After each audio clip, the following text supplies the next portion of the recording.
നമസ്കാരം. ഞെട്ടിക്കുന്ന വിവരങ്ങളാണ് ഇപ്പോൾ പുറത്തു വന്നുകൊണ്ടിരിക്കുന്നത്. വിശ്വസിക്കാനാവാത്ത കാര്യങ്ങൾ മാത്രമാണ് ഇപ്പോൾ ആളുകൾ ചെയ്തുകൊണ്ടിരിക്കുന്നതും അതിനു പിന്നാലെ ഓടുകയാണ് മനുഷ്യൻ.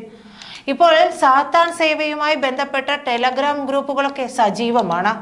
ശരീരത്തിൽ നിന്ന് ആത്മാവിനെ മോചിപ്പിക്കുന്ന ആസ്ട്രൽ പ്രൊജക്ഷനാണ് ഈ ഗ്രൂപ്പുകളിലെ ചർച്ചാ വിഷയം.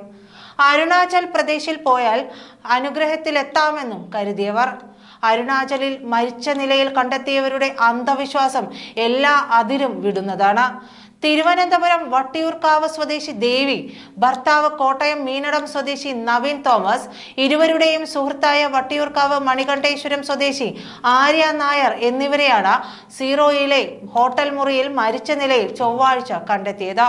ഹോട്ടലിൽ മുറിയെടുത്തപ്പോൾ ആര്യ മകളാണെന്നാണ് നവീനും ദേവിയും പറഞ്ഞത്. നവീൻ മാത്രമാണ് തിരിച്ചറിയൽ രേഖ ഹോട്ടലിൽ നൽകിയത്. മറ്റുള്ളവർ പിന്നീട് നൽകുമെന്ന് അറിയിച്ചു.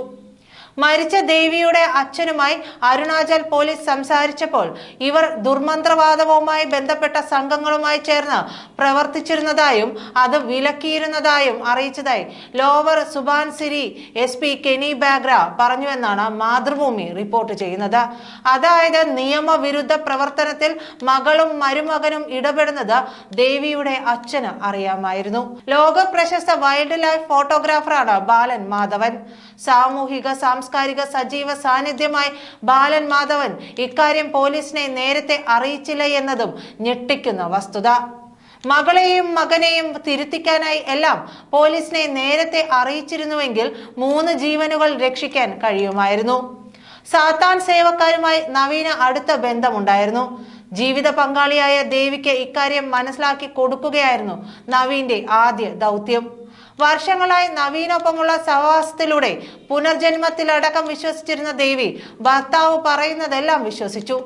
ദേവി ഇക്കാര്യങ്ങൾ അടുത്ത സുഹൃത്തായ ആര്യയോട് പറഞ്ഞിട്ടുണ്ടാകാമെന്നാണ് സംശയം.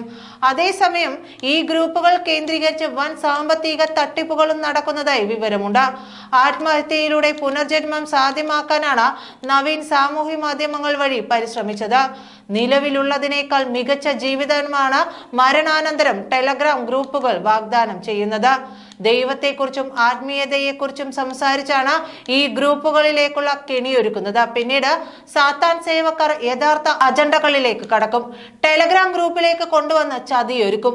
മാർച്ച് 27-നാണ് ആര്യയെ വീട്ടിൽ നിന്ന് കാണാതായത്. എന്നാൽ മാർച്ച് 17-ന് ദേവിയും നവീനും കോട്ടയത്തെ വീട്ടിൽ നിന്നിറങ്ങിയിരുന്നു. തിരുവനന്തപുരം കഴക്കൂട്ടം ഭാഗത്തായിരുന്നു ആ ദിവസങ്ങളിൽ ഇവർ ഉണ്ടായിരുന്നത്. മുറിയിൽ നിന്ന് ഇവർ പുറത്തിറങ്ങിയിരുന്നില്ല. മുറിക്കുള്ളിലിരുന്നും അന്യഗ്രഹത്തിലുള്ള ജീവിതത്തെ പറ്റിയുമായിരുന്നു ഇവരുടെ തിരച്ചിലുകൾ.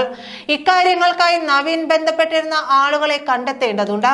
ആത്മഹത്യയാണെന്നാണ് നിഗമനമെങ്കിലും കൊലപാതക സാധ്യത പരമാവധി അന്വേഷിക്കാനാണ് പോലീസിന്റെ തീരുമാനം. നന്ദി.